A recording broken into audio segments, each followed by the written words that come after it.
Hey guys, so I'm hoping to help some of y'all out with the p0300 code on the Isuzu rodeos and passports and troopers and stuff.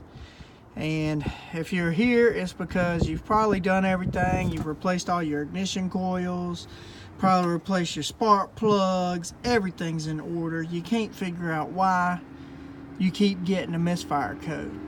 I'm going to show you something I just found. I've been playing with it, messing with it, and I think it may be solving the problem.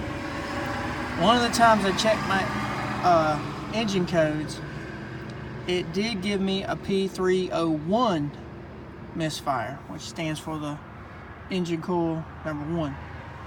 So I came up here and I disconnected it. Now this is what you want to check and look at. I don't know if you can see it on this. Yeah, you can see it just barely. See the middle connector right here? You cannot see the metal tab that makes connection inside of here.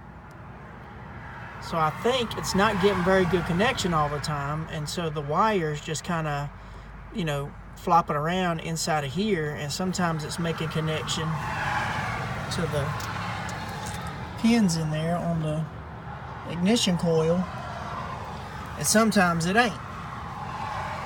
So what I did is I just went to the junkyard and I cut one of these off, and as you can see all 3 of the little metal tabs in here.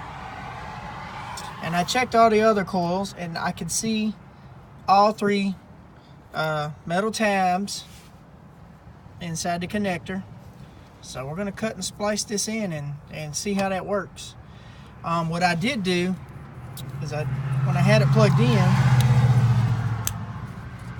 I took this wire with a pair of needle nose, I jiggled it real hard and pushed it in real good, and it's actually made it, my check engine light made it stay off for several days, and the car's been running good, running fine. And then I would show someone about it and tell them about this and mess with it, and the check engine light would come back on again. Then I'd reset the code and I'd jiggle and play with the wire, and it's been off for 2 or 3 days now. So I'm gonna go ahead and I just got this from the junkyard today, so we're gonna put it on here and hopefully it'll fix it. But that's something to look at if you're having those problems and you can't figure out why you got this p0300 code for random misfire.